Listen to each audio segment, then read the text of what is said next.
Hello everyone, this is Rocket, and today I'm going to react to Disc 2 from Soundtracks for the Blind by Swans. So, before I start reacting to the part 2 of this amazing album, I have some things to say. First of all, thank you so much for everybody that show up to my last video.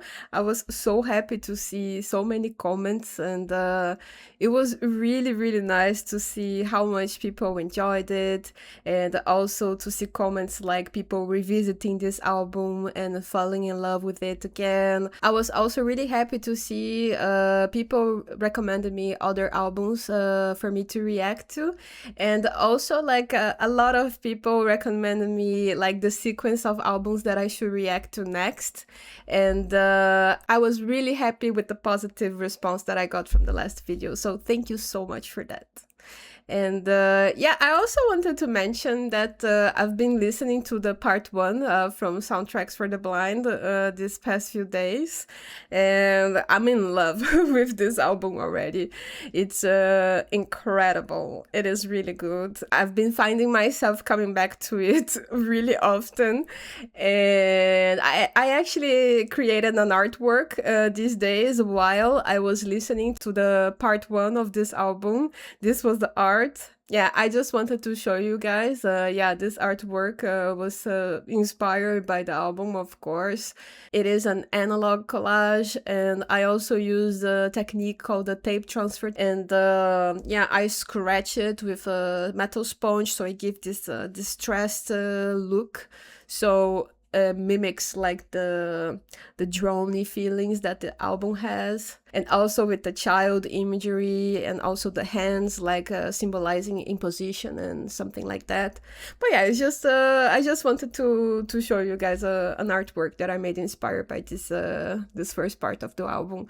Maybe the second part will also inspire me to do something as well. And just a final remark that my new obsession is The Beautiful Days. This track is gorgeous. Oh my god, I've been coming back to it so much. Oh wow.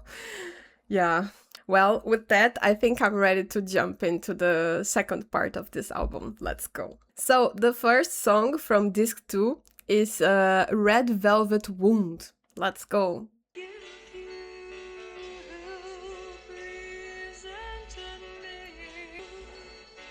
She has such a beautiful voice.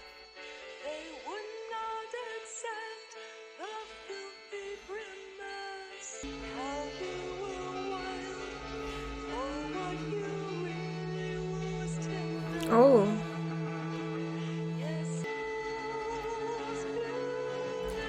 I think I recognize the cello from another song.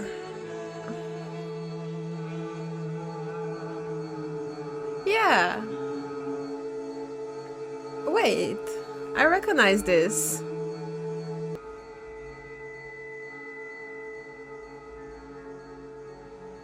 Oh yes, it's the cello from the introduction, I think, right? It's so beautiful.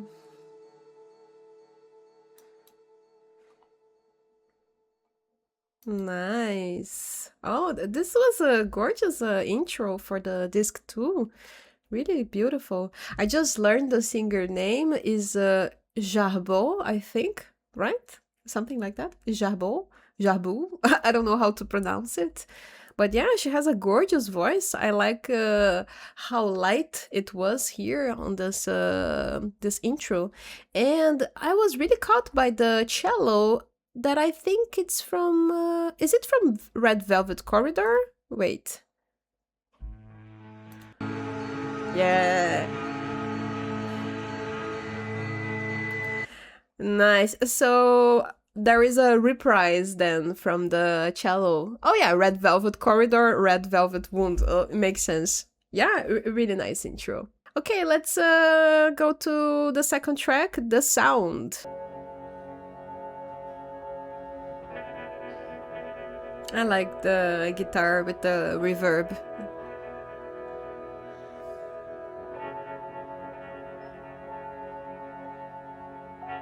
Reminds me the guitar from Dave and Cowboy of By Birds of Canada.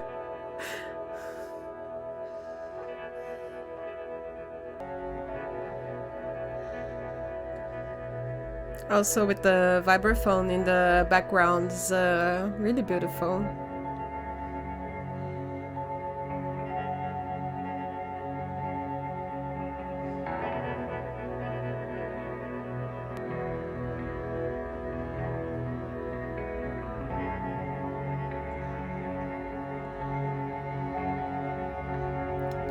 This is so beautiful.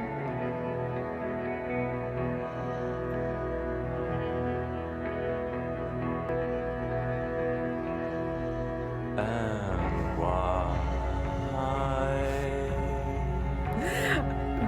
Michael's voice always hits me like...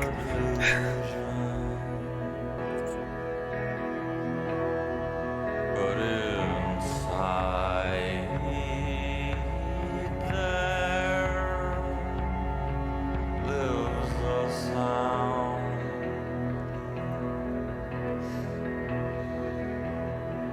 You despise.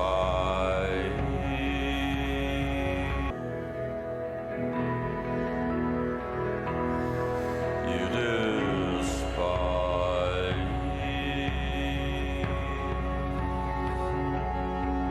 what I love.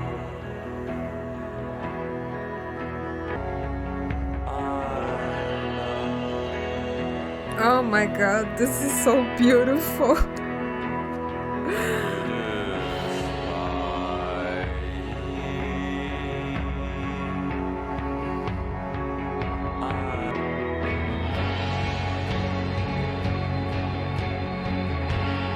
Ah, yes.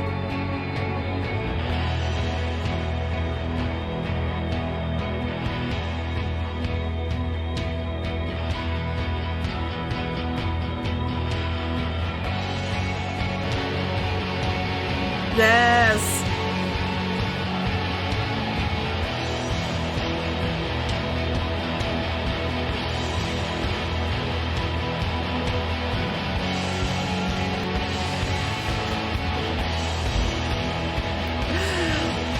It's already overwhelming.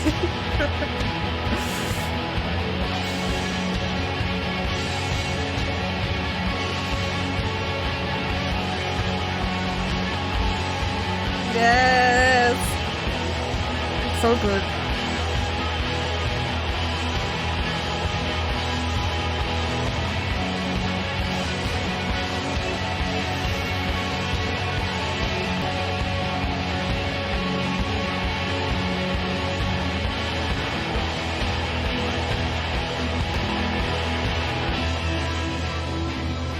Oh wow. Oh, what happened?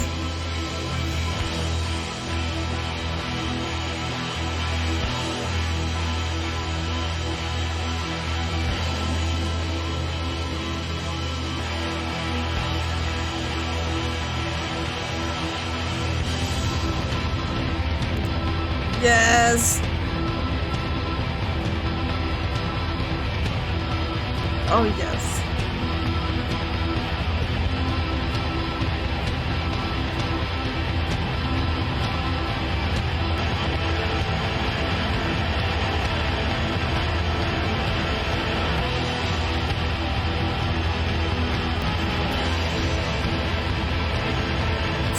Oh my god.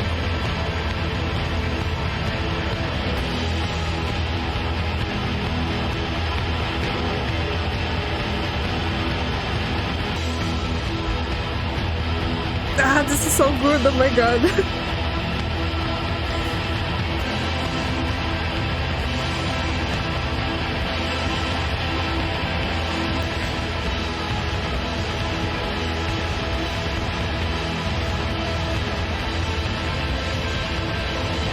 The strings coming in the background.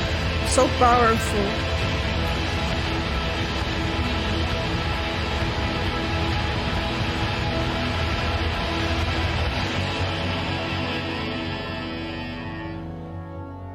Ooh.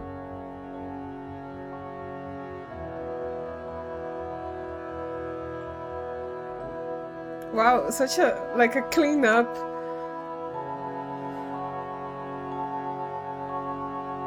Oh yeah, the vibraphone. Really pretty.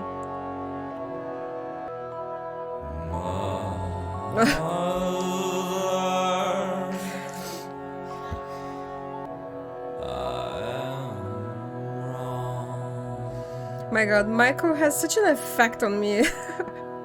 Like his voice is so striking.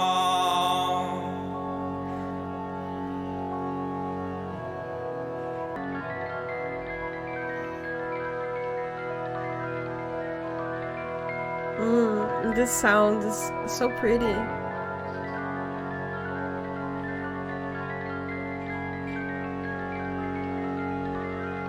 What is this? This.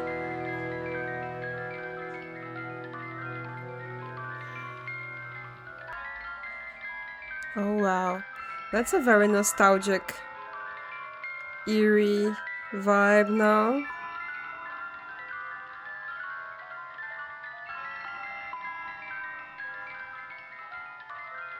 Sounds like a kid's instrument, something.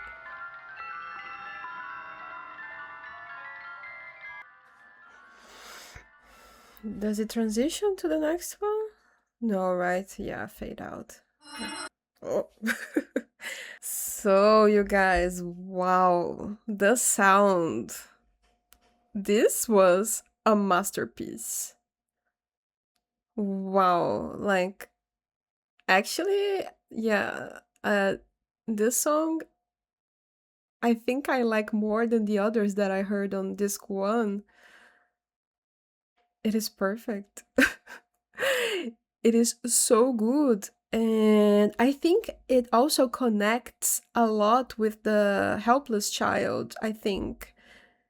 Because this song, to me, it sounds like a redemption. And also, it sounds like the kid from the helpless child that was maybe overwhelmed by the needy relationship that he had with his mom. Maybe he set boundaries now in this song.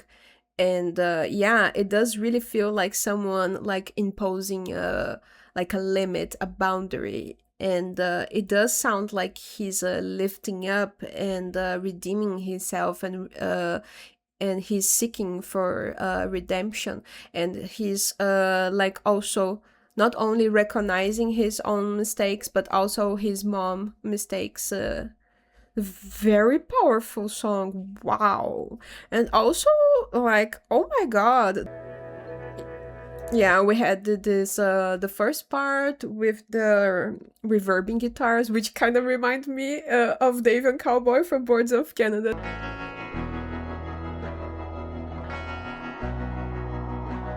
Just because of the effect on the guitar. And it was mesmerizing, so beautiful. And then Michael starts singing, and I don't know what is it, but his voice, it just hit me. It's like so striking. It is really striking. Like, yeah, the first sound that he made, I already like go numb, and I'm already taken on his journey. He has like this power with his voice. It is so interesting. And then after the singing bit, we go to...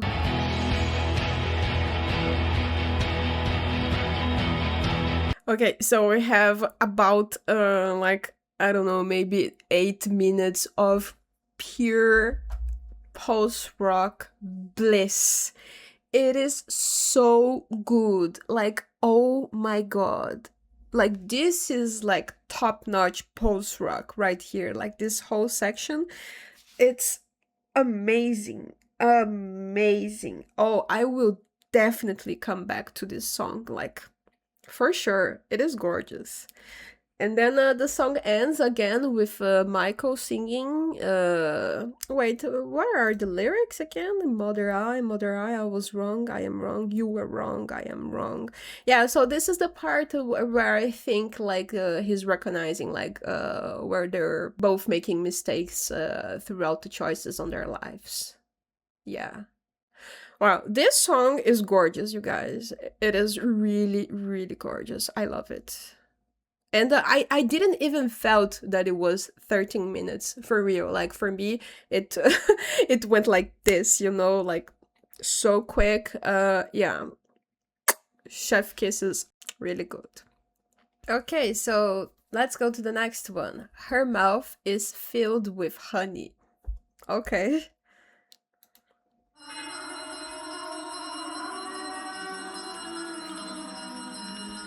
Oh wow.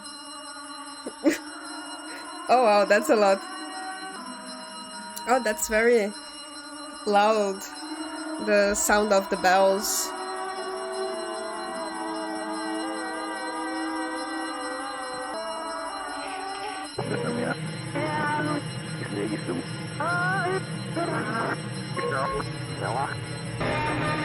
What is happening?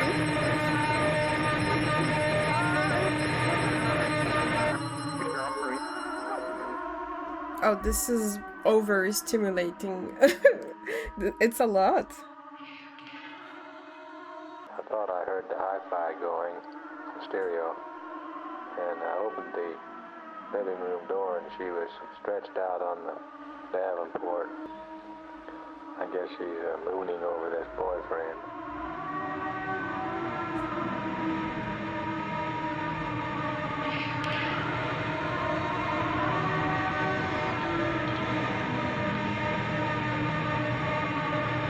I like the sound coming in the background.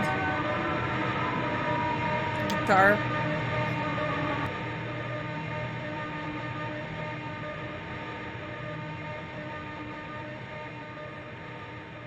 Her mouth is filled with honey. What a odd song. Like the beginning of it, it is so unsettling and loud and overstimulating and almost annoying.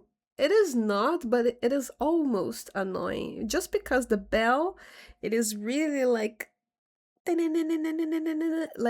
really pierces through your ears.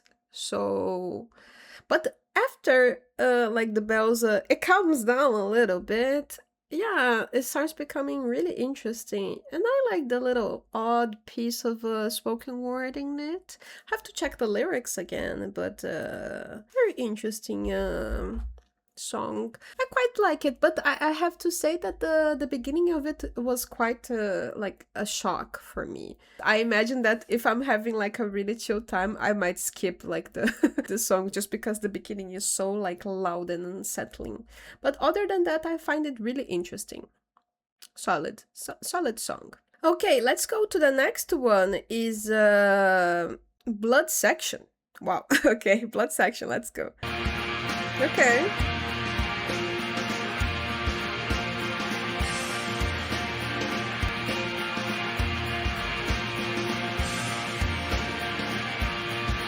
This sounds a bit happy.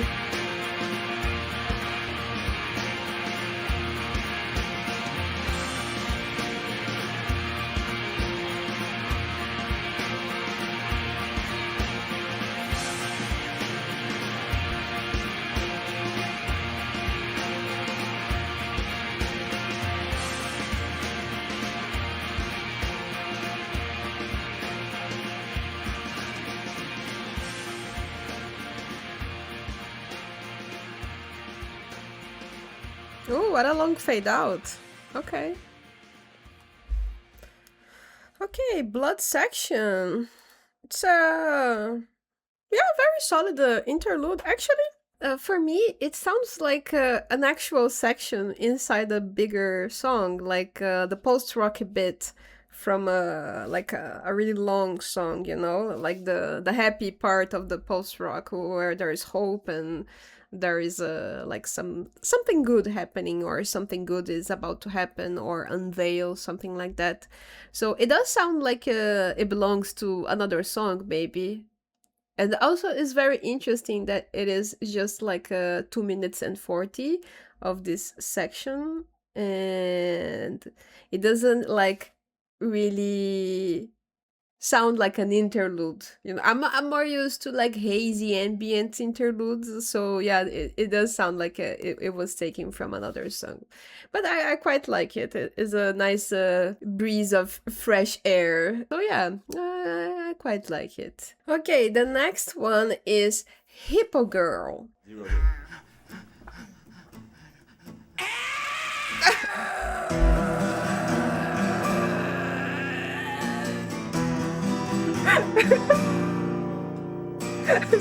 Can I steal your mind?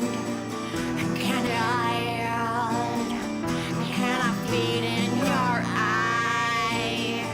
Can I breathe the sweet, a sick and lonesome blood? Your love is everywhere. No, you'll never escape.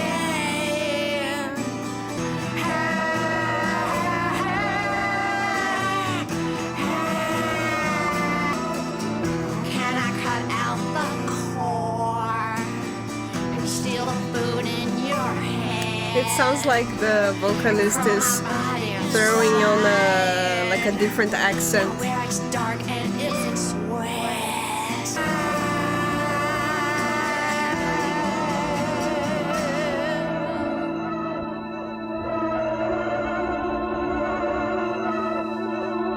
Nice ending.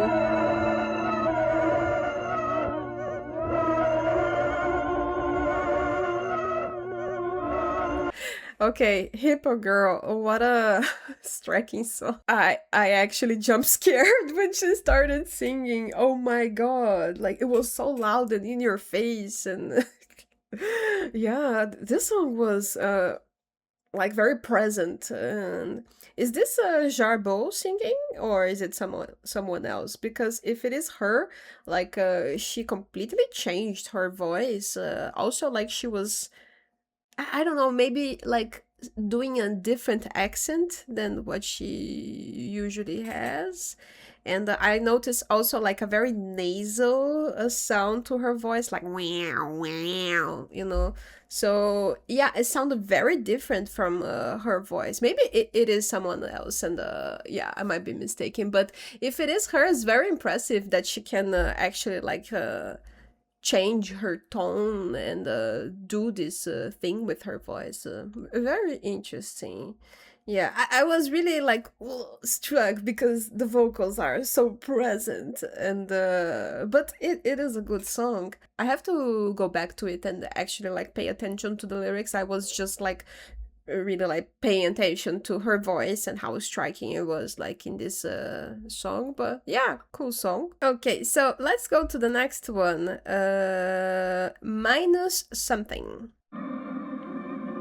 Ooh, it's the ending of Beautiful Days, I think so.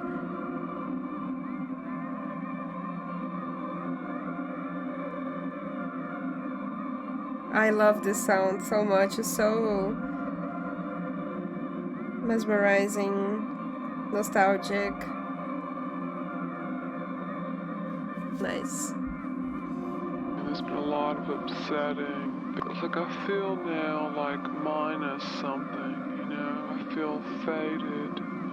I feel like I'm all here. I think it'll come back. I hope it'll come back. You know, just everything. There's some kind of a zest or some kind of life.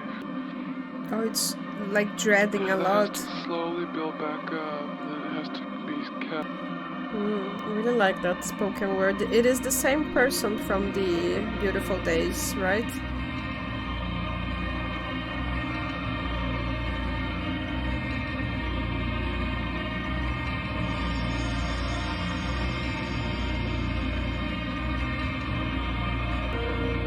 Ooh, nice.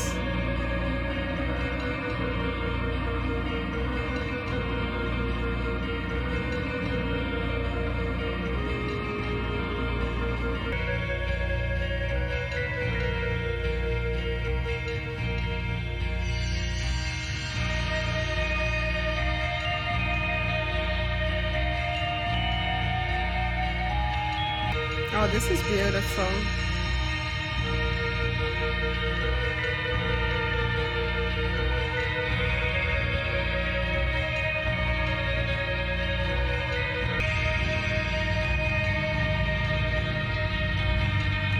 something ominous is coming.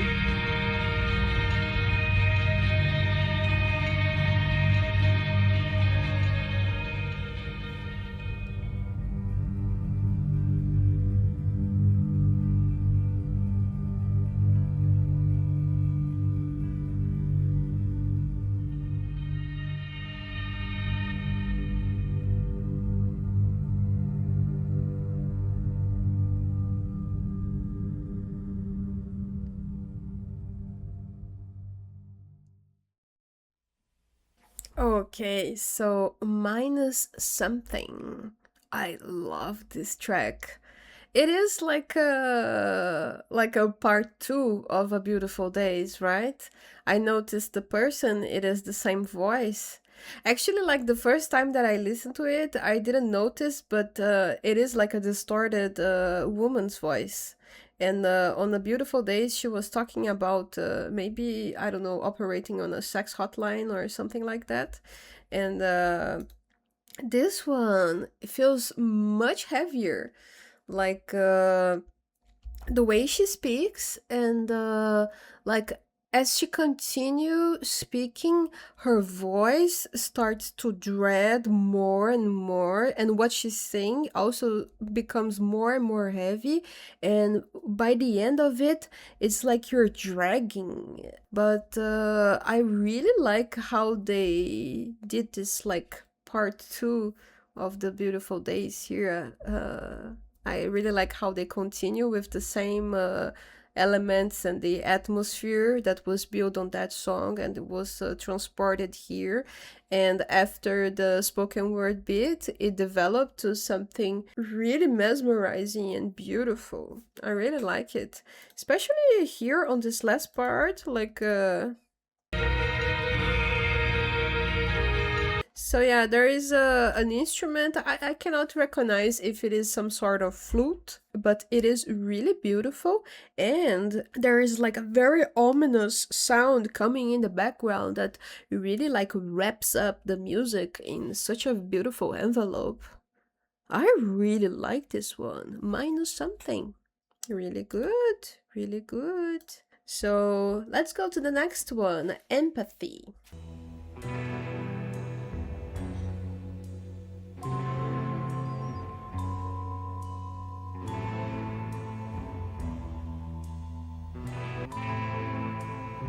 I like this.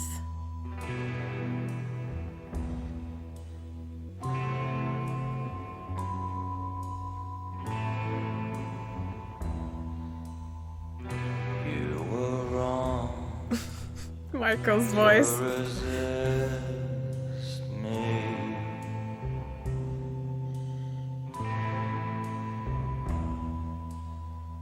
I was wrong to forgive.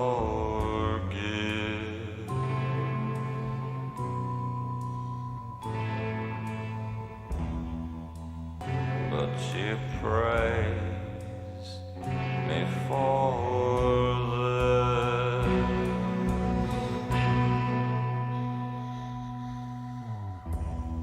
Oh, so smooth. There's a place in your future.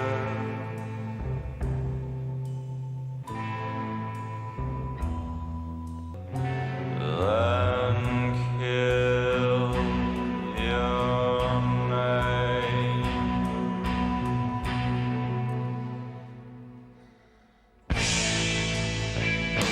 Ah, yes. Oh, wow.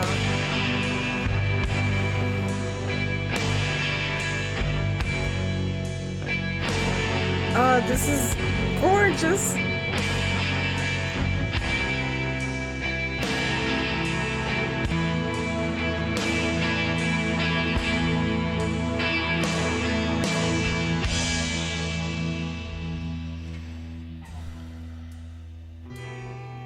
Oh. Oh, I like this. Oh, I really like this, like the dissonant instrument.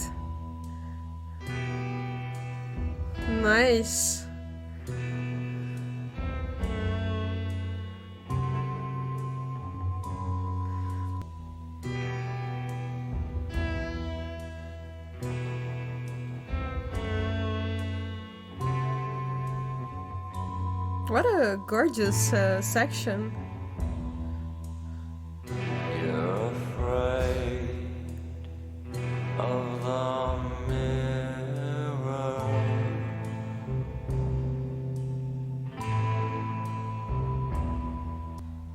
where you count your perversions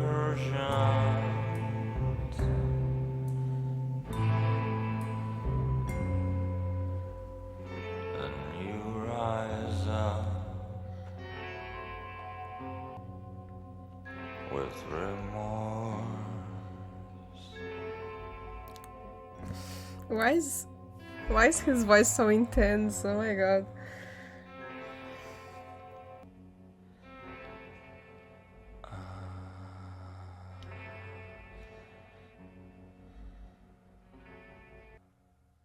Okay.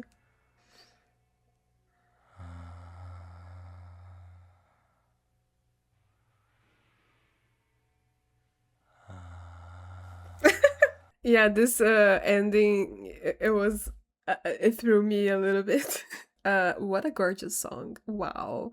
Also, wait, let me come back to it a little bit. Empathy. Wow. Okay, so this song, I don't know why, but I think it is the narrative from this album, right? Because this song actually feels like the third part, from Helpless Child, and then the sound, and then now we have empathy.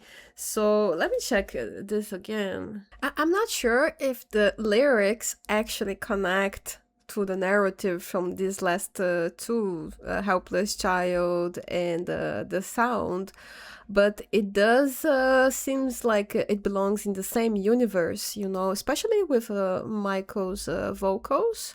It is like the same cadence, and it is also like a reprise of how he sang these other songs. Yeah, maybe this one, it is talking about still that relationship. Yeah, he says something like, I was wrong to forgive. So maybe it is a song about remorse of forgiving, right? Like maybe, yeah, there's like this situation where you recognize there is a toxicity in the relationship, but then you go like, no, I'm gonna forgive this person, and then you realize, no, I shouldn't have, like I should have kept with my boundaries. And then this song is both like pointing the finger on the person that was toxic, but also pointing the finger to himself, like, why did I do this? Why did I put myself into this situation? And then it talks about being afraid to look in the mirror. So like, look what you did, you know. And also it says something about counting your perversions, being filthy with remorse. So wow. It is a very heavy song, and I feel like these three songs, they tell a whole story about this toxic relationship, and maybe this one is the one that closes, just because of the way that it ends, you know, with Michael moaning and whispering like he's dying from his choices. And it's like he's whispering like he's losing air, and he doesn't have the strength anymore to fight this. So yeah, I don't know. Let's see the next songs, if there will be like a final part of this whole narrative that is being built throughout this whole album. It's beautiful. It's beautiful. This song is gorgeous, really nice. And I don't know what is it, but Michael's voice has an effect on me. As soon as he starts to sing, it just hits me and I become numb, you know, like yeah, his voice has a really like numbing effect, is really something. Yeah, the song is gorgeous, really nice. Let's go to the next one, right? Which is I Love You This Much. Oh wow.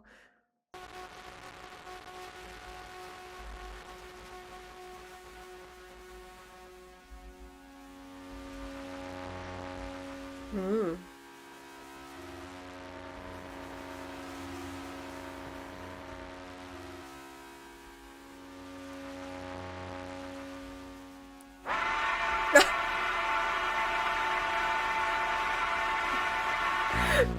Why the jump scares? Oh my god.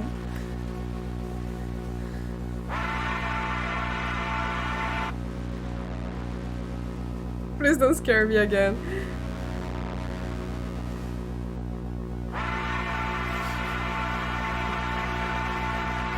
What is this? What is that? It sounds like distorted wind noises. Also, I noticed like the same sound from Volcano in the background.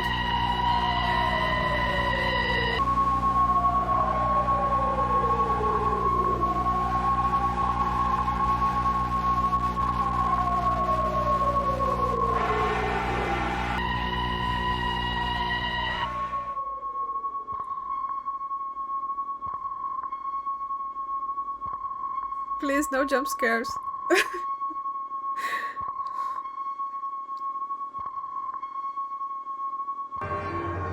Ooh.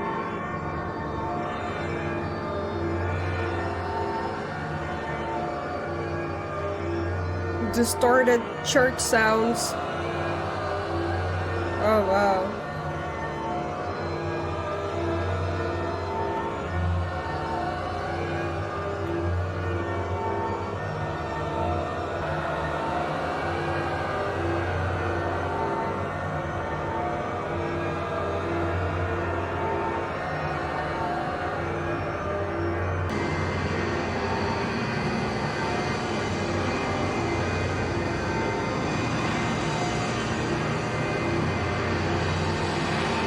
Very overwhelming sounds.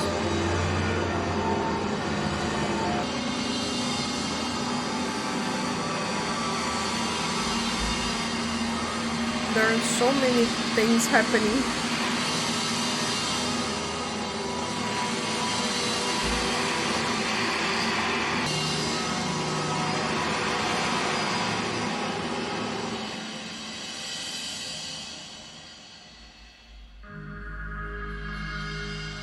Oh.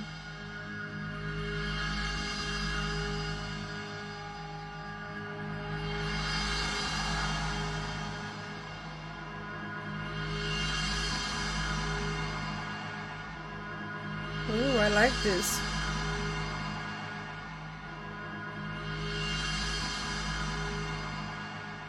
Okay, so wow.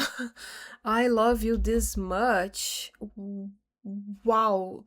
What a noisy, overwhelming song. I kind of get it. It's very chaotic in the beginning, and with all these like the jump scares that I had, it's like the rushes of passion that somebody might feel. And then we had that section. It sounded to me like church sounds, like actual, like you go to the church, then there is like distorted organs and people singing hymns and this kind of things. But it's all like heard in this very disturbed and distorted way, as like maybe an analogy for devotion or something like that. Like I love you this much, so I love you so much that it becomes something analog to a devotion kind of feeling. And it just becomes like pure atmospheric chaos. And almost the last section to it, it is so overwhelming. Like this love, it is really like it happens all over the places in many ways. And yeah, I think it's the evolution of the devotion kind of love becoming something really, really, really chaotic and overwhelming. So yeah, I think this song really is translating in a very abstract way, like the love, I love you this much. So I think it's a fantastic piece. I mean, it is very noisy and it does bother you when you're listening to it, but I think that's the intention with it, right? And I find it interesting that almost by the end of it, it cleaned up a little bit, and it becomes like almost like a pulsing sound. So after all this like chaos and really overwhelming and really like in your face kind of sounds, and if this is an analog to the love that they are trying to represent, the pulsing sound is the aftermath after it. So like you come down and you're just processing like all these feelings that you just had. Yeah, something like that. Fantastic. I really, really like it. I mean, it is the kind of song that it is really difficult to listen to. Very, very present. I was really, I really had that jump scare in the beginning. Like, it caught me totally off guard. But yeah, really good. I'll give it a thumbs up. Okay, so the next one is YRP. What? What? What is that?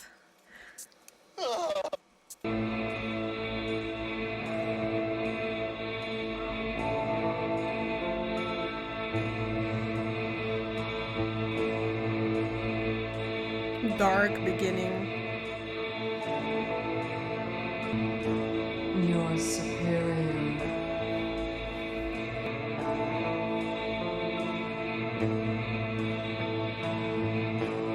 You control me.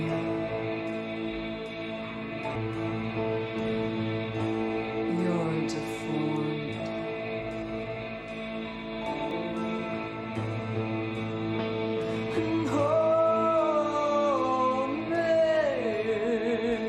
Nice voice. This is Jabot, right?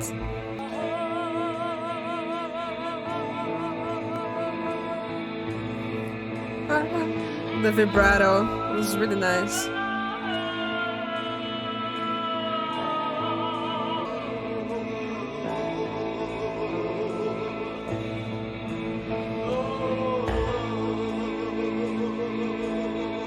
Is this still her singing?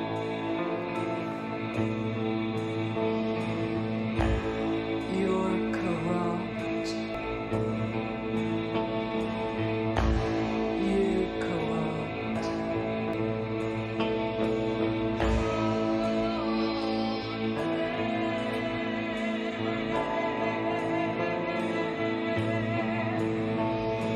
So strong.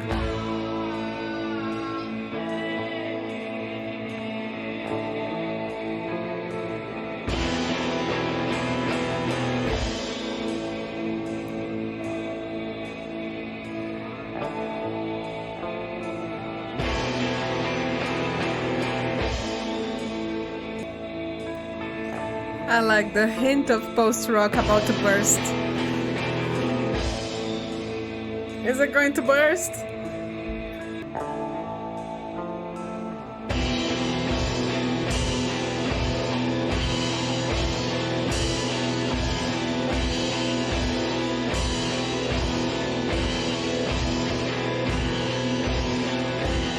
Yes.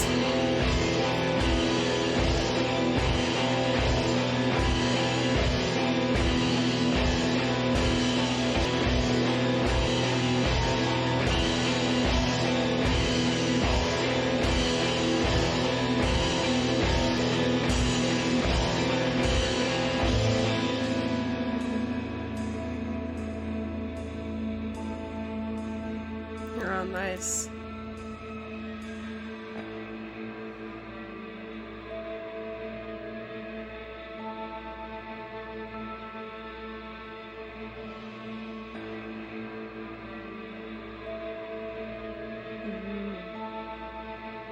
I love how they use vibraphones.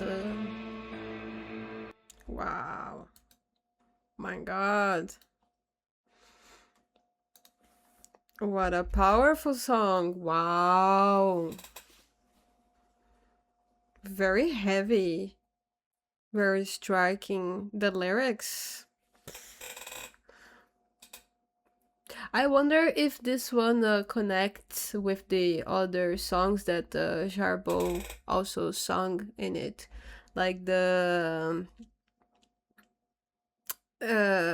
what is the name? The volcano from the first part, which is like an oddly upbeat song but with very contradictory lyrics. There is also something like in the first part, The Beautiful Days, someone commented that the Beautiful Days part is perhaps Jarbo singing as a child or something like that. Also by the end of Beautiful Days, you had that girls saying stuff about maybe working on a hotline or something like that. And then we also had another song in this album that connects to that one, right? Minus Something. And this one is saying stuff about a person owning you, corrupting you, deforming you, controlling you.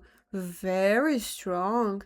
And then like this last post-rocky bit of the song, like this last section, it sounds like you're beating someone to death. You know, it's very repetitive, striking, also painful. So yeah, I feel like I'm getting beat to death, you know.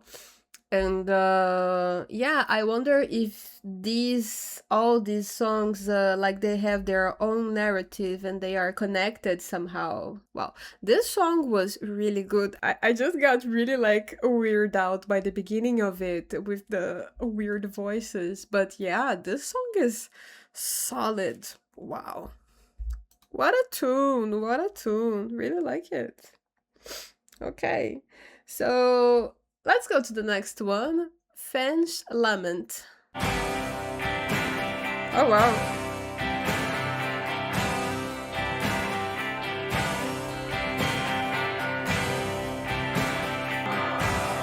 I like the vocals.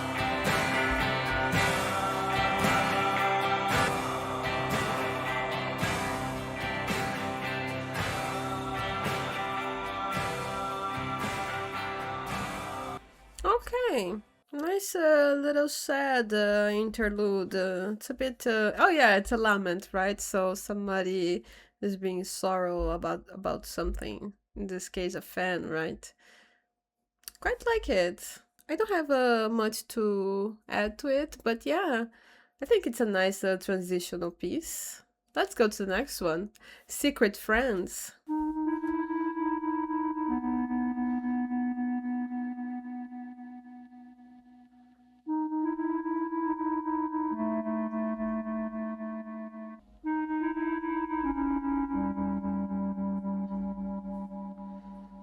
Very mysterious.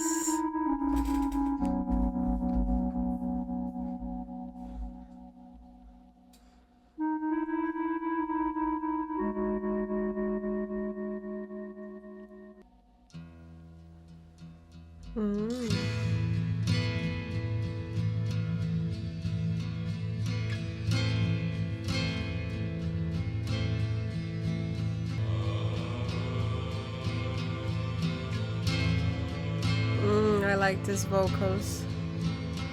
The faded vocals in the background.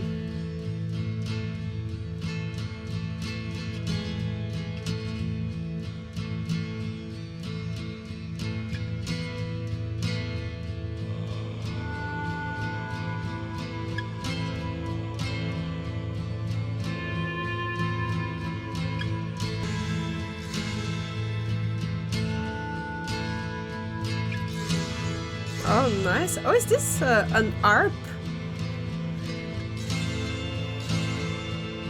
Sounds like an harp. Wow. Beautiful instrumentals.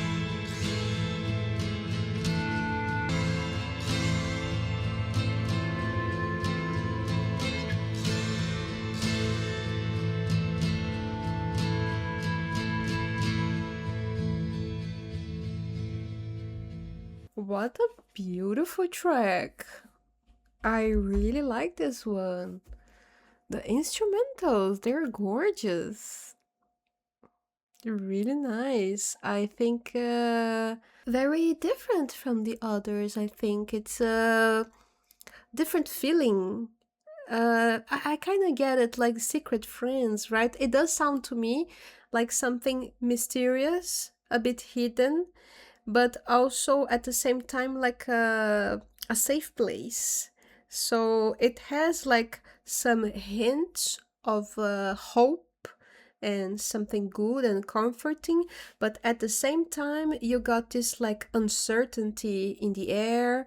You have also a little bit of something slightly uneasy about it, but maybe it is uneasy because it is something secretive, you know? So very interesting. I really like it. And I especially like the harps. Is it a harp? Like the trung, trung? Very beautiful instrumental there. Really like this track. Really nice. Okay, let's go to the next one, which is the Final Sacrifice. Oh, wow. Let's go. I can sense this is a journey one, a 10-minute song. Let's do this.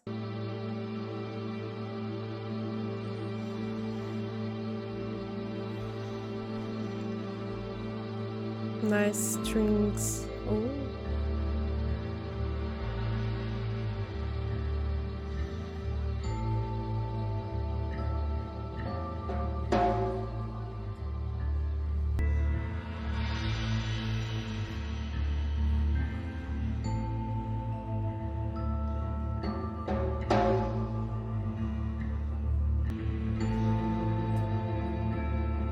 Oh, nice.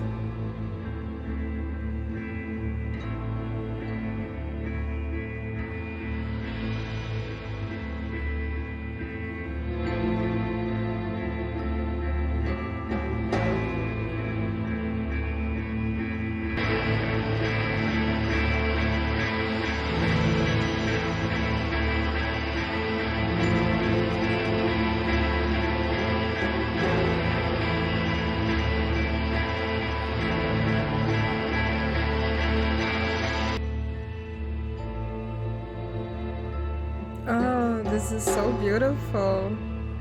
The strings in the background.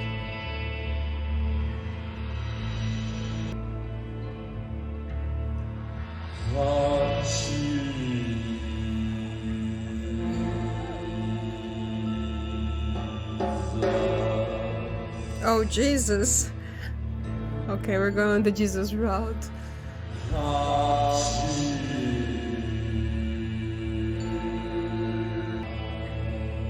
I like his vocals in this. It's a bit different.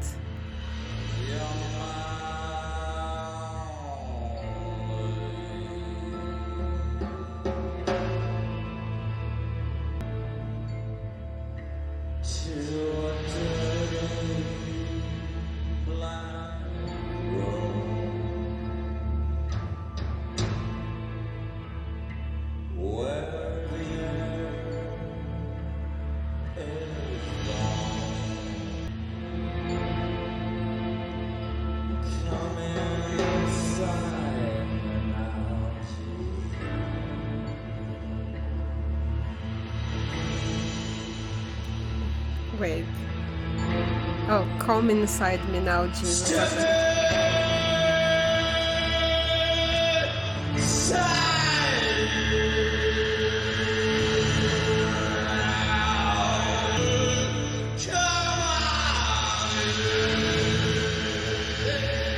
Wow, painful vocals.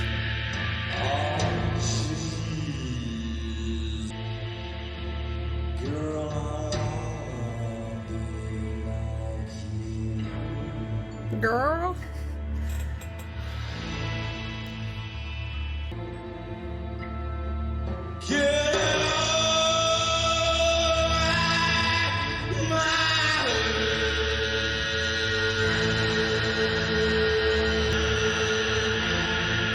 Oh, so much pain.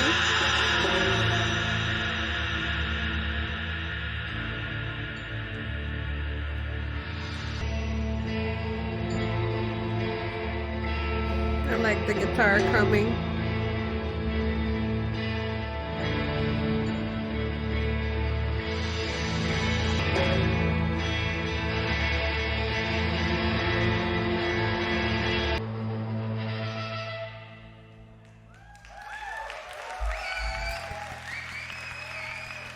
Nice.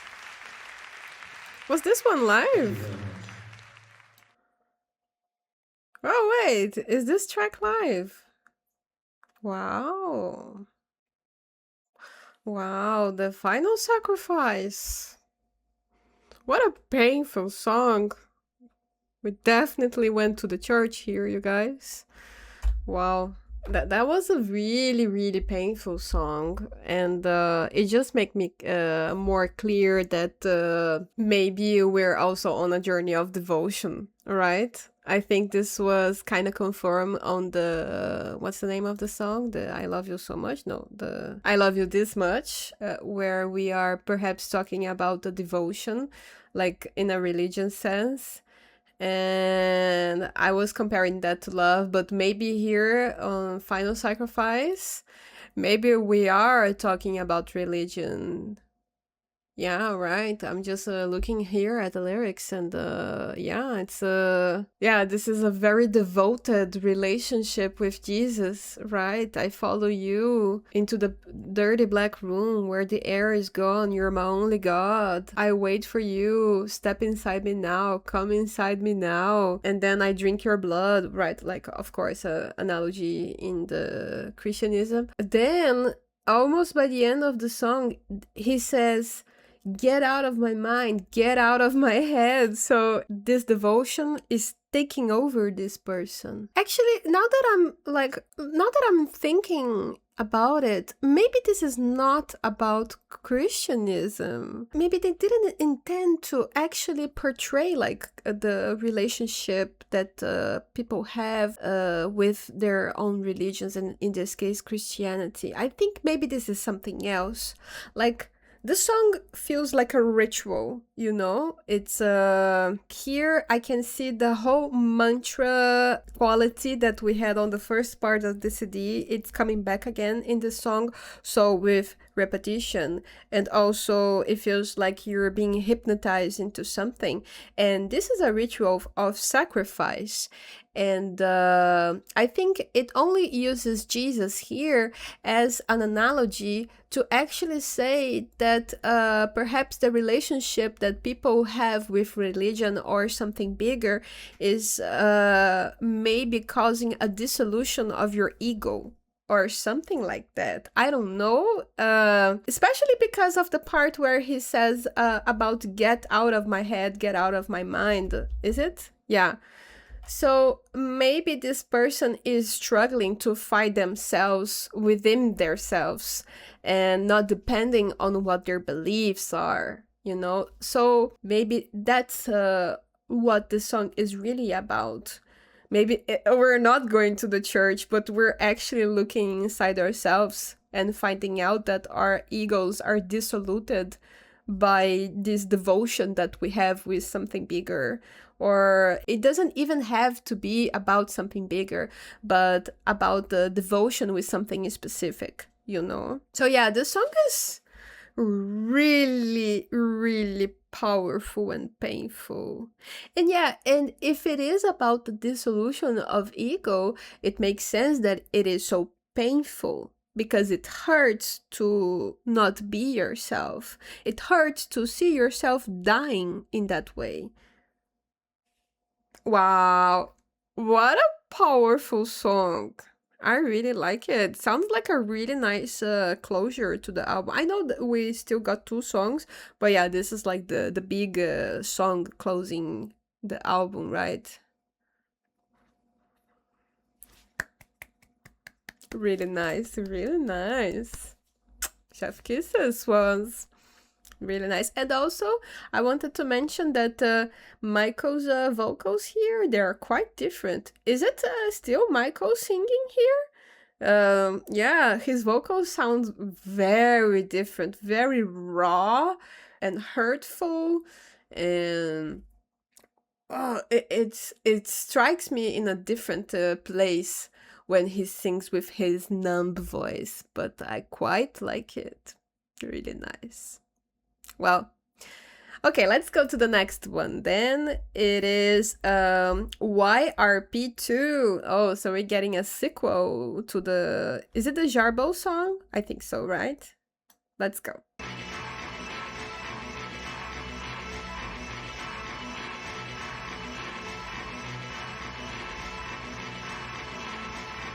chaotic.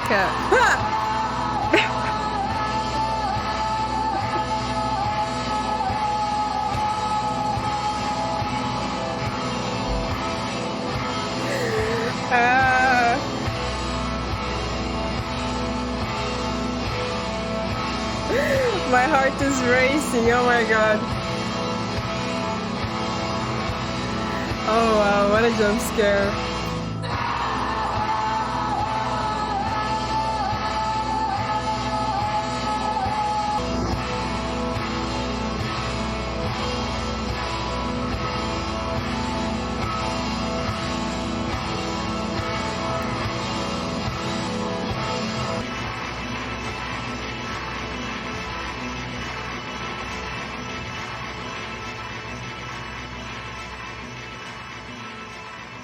Oh wow.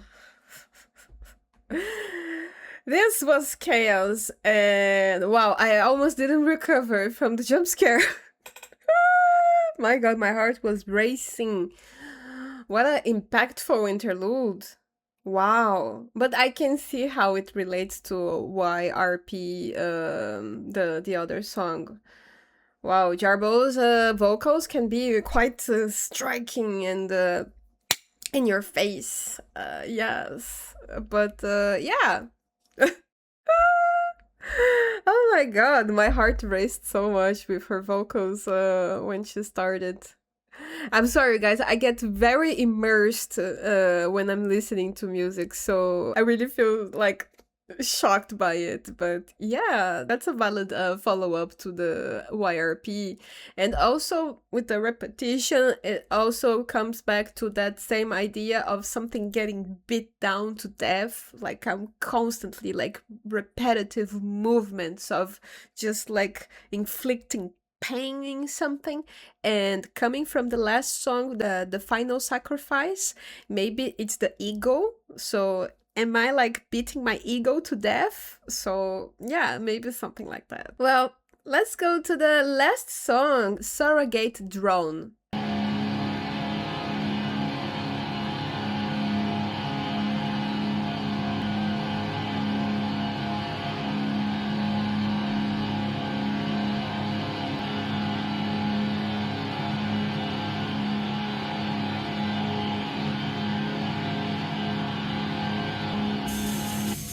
Oh.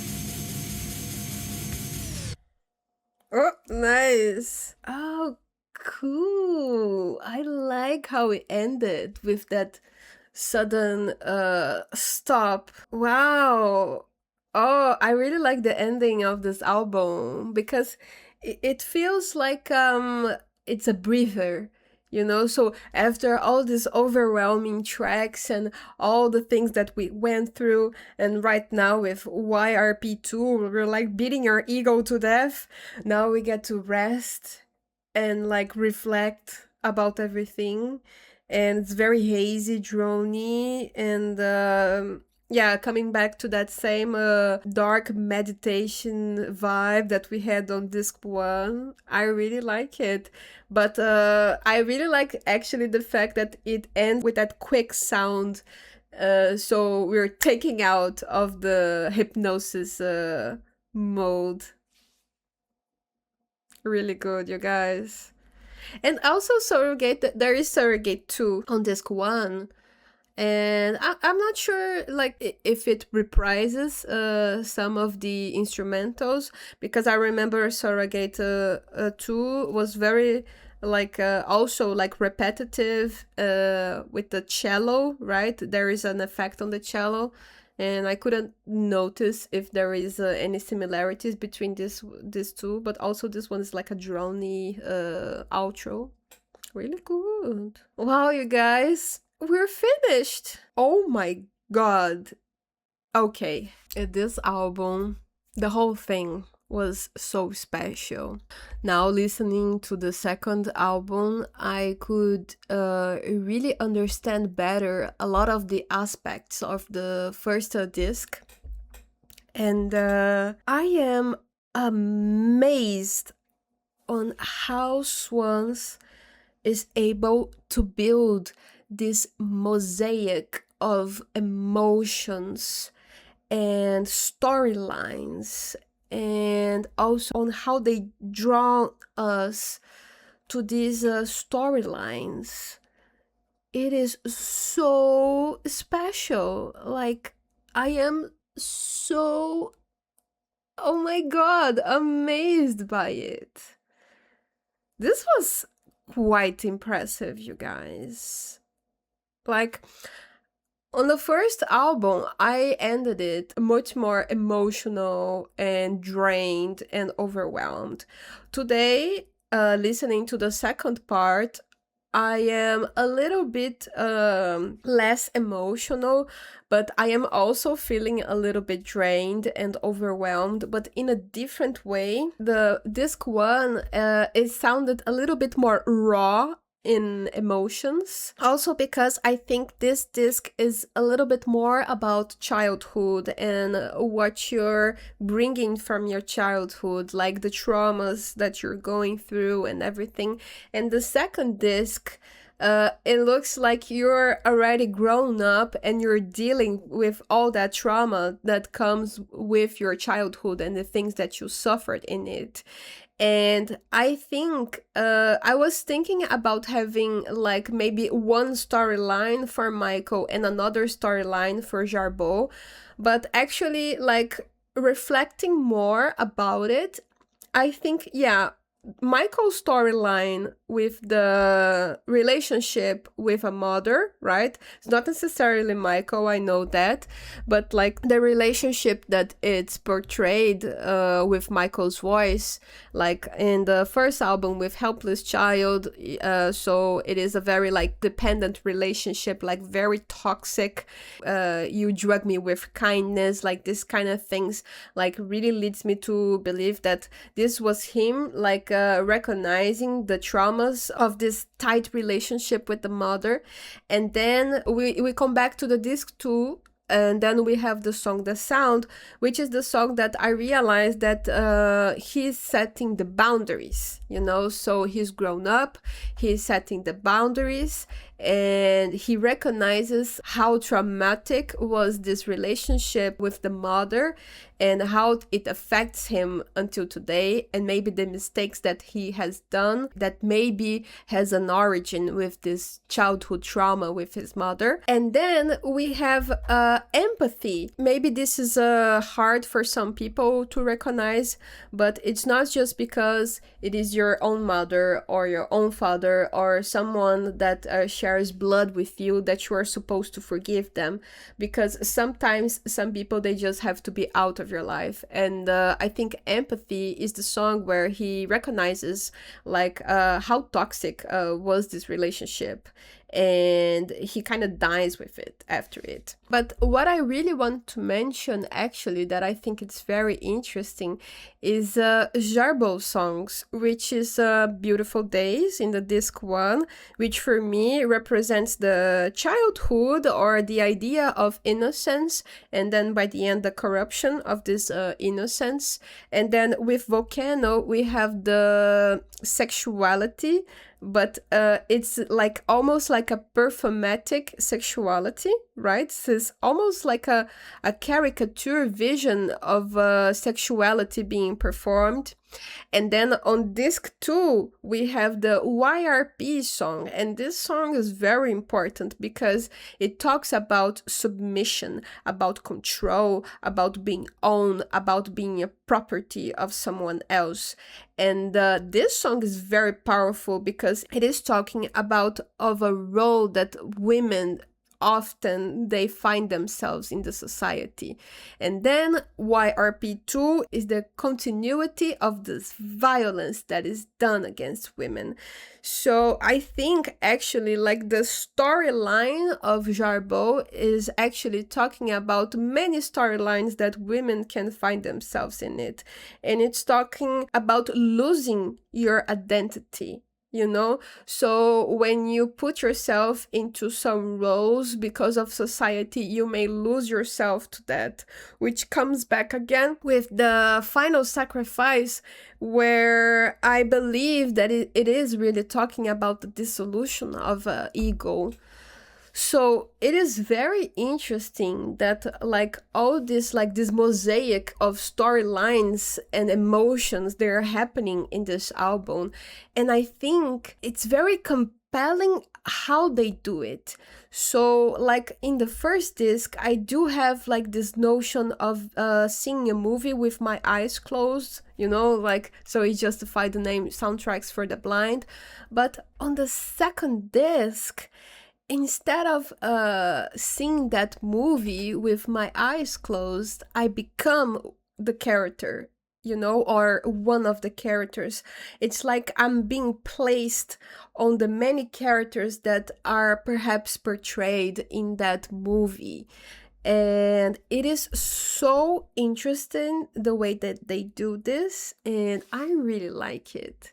It's really hard actually for me to say like, oh, I prefer disc 2 or oh, I prefer disc 1, because I really do think that this is one whole thing. And it is amazing that it's a 2.5 hour album, because like I wouldn't remove any songs from it. It makes complete sense. The way that it's built, how the song progresses, when you have some breathers here and there, the transitional pieces, it all ties in so well together. Like I think the first one, I was a little bit more emotional, because it was also my first time listening to Swans, and it has been a long time since I last had such an impactful moment with a new band like that, and I was really, really emotional. But today I'm realizing like how special is this journey that they created for us in this album. And I also know, because you a lot of people commented that this is almost a closure of a era of Swans. I know that like there is the next album, like the Swans Are Dead, which is the real closure of it, but I know that this one was made with like recordings and also like the found tapes and all sorts of materials that they gather throughout like many years. And I can see, like I didn't hear the past things, but I can see how this is a compilation of many different things that's so well put together harmonically and narratively. I am like, wow, super impressed, you guys.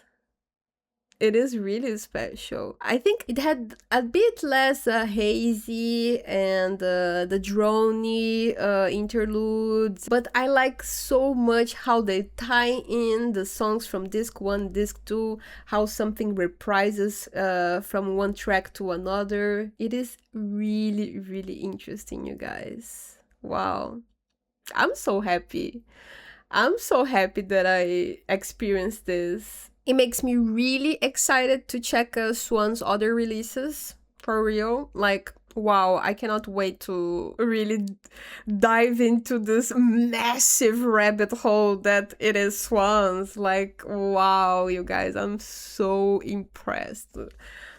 This is actually like one of the best albums that I've ever heard. Like, for real, for real.